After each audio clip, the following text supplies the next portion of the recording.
else? I thought we'd get back to our little history lesson. What do you know about the Patriots? I know that they were behind everything we talked about before with the SOP system. People thought these 12 guys controlled world politics and the global economy from the shadows. And they were right. Except there weren't 12, and they weren't guys, or even human. They were massive AI networks. All the better to gather information on a global scale, or censor it if they wanted. They'd manipulate factions to keep wars raging, all while selling arms to both sides. The PMCs made billions too, of course. SOP was the Patriots' masterstroke. They could control battles directly, down to each individual soldier. The system might even still be around if the AIs hadn't all been destroyed. I'm impressed. You know your stuff. Not many people have even heard of the Patriots. More than when they were active, but still, not many. Almost no one knows they were AIs, or that they're the real reason SOP went away. Well, the few that do know aren't going to talk about it publicly.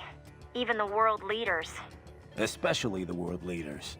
The people would panic, assuming anyone believed them, which they wouldn't. You can find speculation on the net if you look hard enough. Some of them get pretty close to the truth, but the stories never made it into the mainstream. Just another conspiracy theory. I'm not surprised. It's a little hard to believe, you know? It just sounds crazy.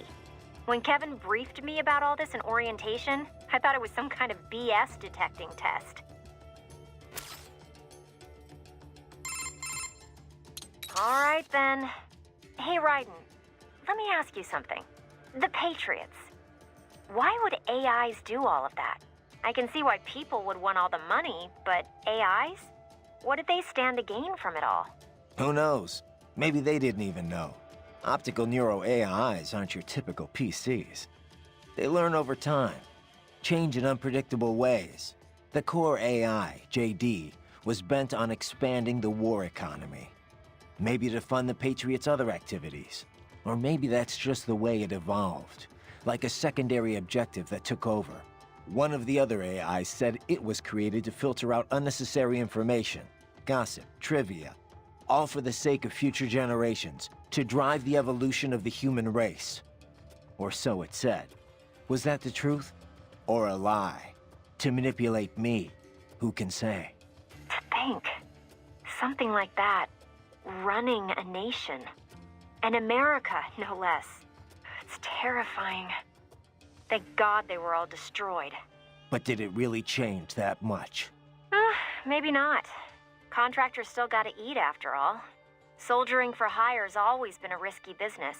But at least before it was good money. There was a decent chance you could get rich and retire early. All that disappeared during the SOP years. Demand was high, but the workforce was flooded.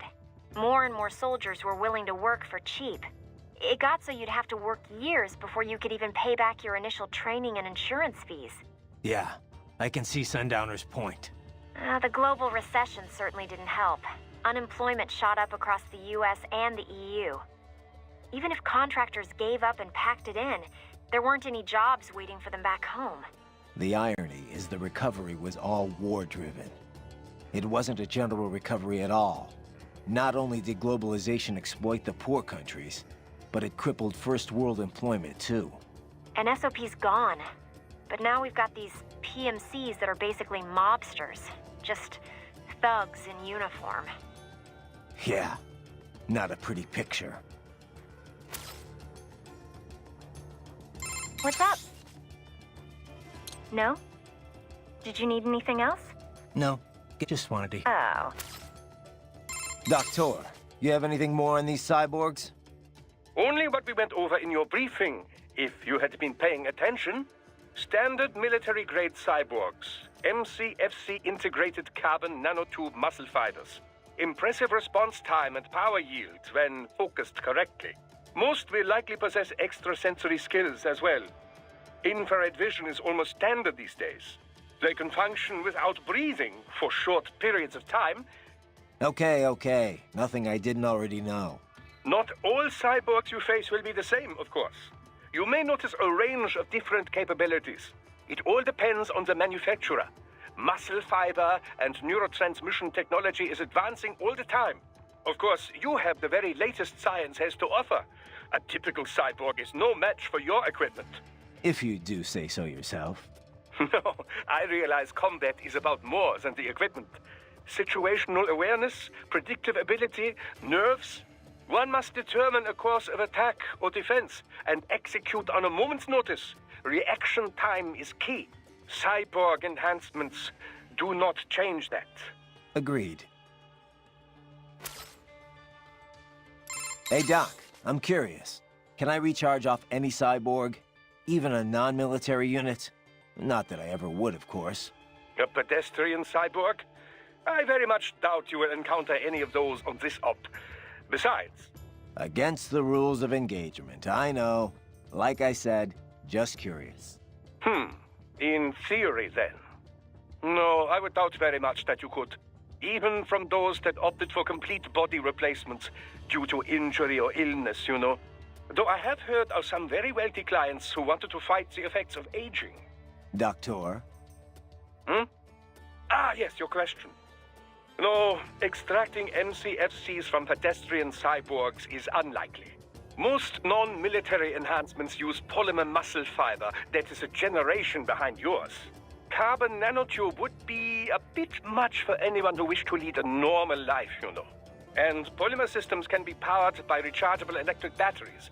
Organic muscle fiber, which allows extraction of nutrients from the bloodstream, does exist, but it requires artificial blood for sufficient power output. This so-called white blood requires regular dialysis and was mostly phased out once cyborg technology became mainstream. True, some use cultivated muscle tissue to take nourishment from the body's natural bloodstream. But such systems are more regenerative medicine than cyborg technology. I'm sure you'll agree.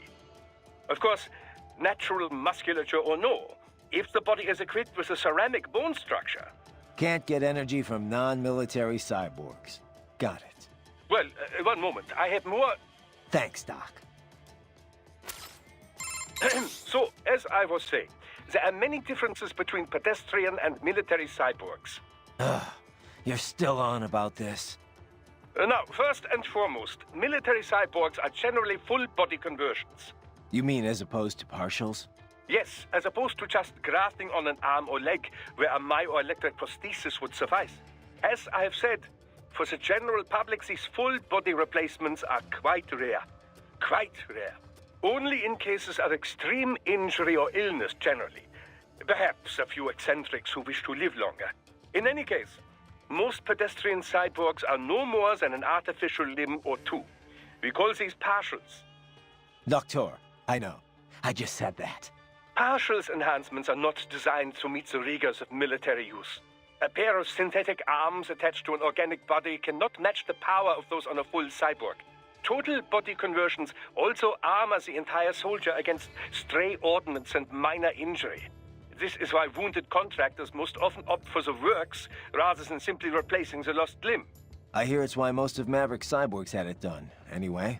Of course, there is the rather dramatic change in appearance to consider. Civilian life as a cyborg can be, well, complicated, as I'm sure you can attest.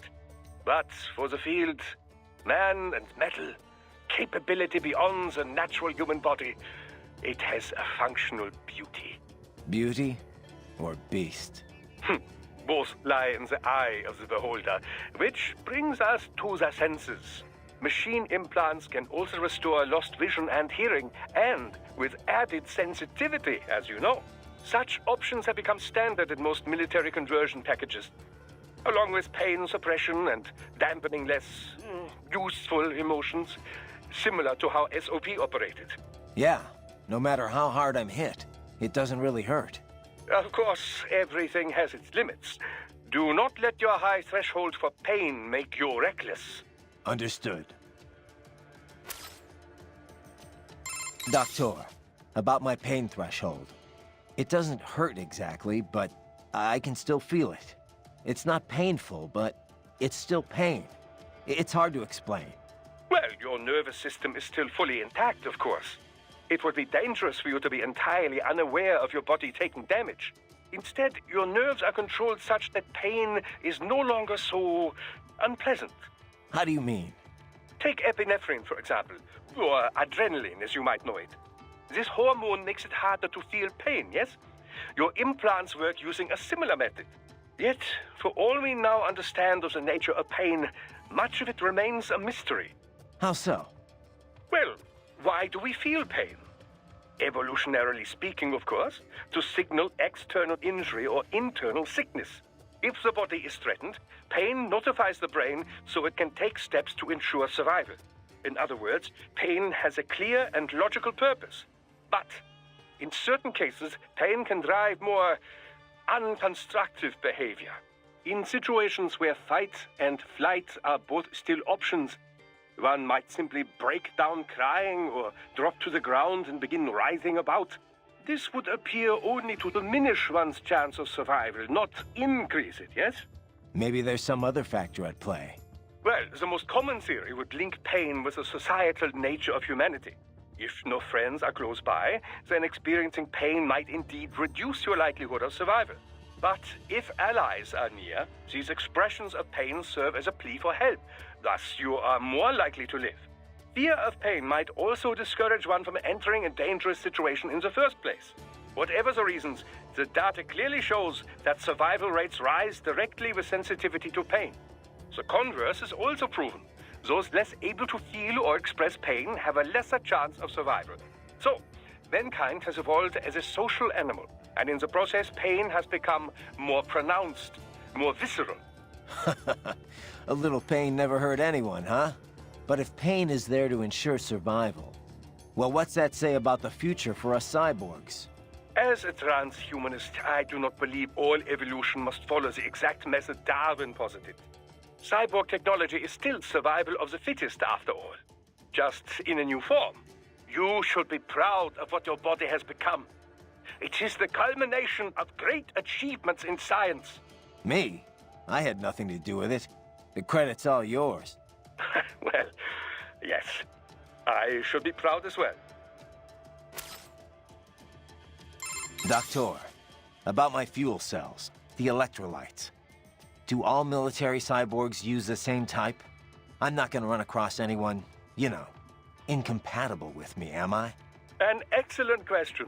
Your fuel cells, like any other, operate much in the same way as a typical battery.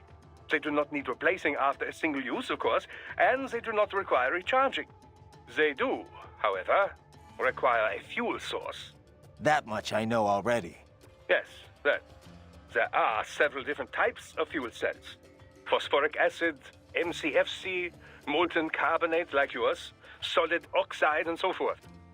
Each type can be further divided into classes, each which runs on its own electrolyte material. However, all current military cyborg MCFCs run on the same one electrolyte. That's good news. Why all the same electrolyte, you ask? The answer lies in the catalysts that help make up your carbon nanotube musculature. It was breakthroughs in researching these catalysts and CNT manufacturing that enabled large-scale production. Breakthroughs that happened after all the data the Patriots were covering up finally leaked. It could not have happened without your help, Raiden. Science owes you a great debt. And I do as well. Working on your body has been quite educational. Ugh. Stay vigilant, Raiden. Raiden, if you ever get lost, but you...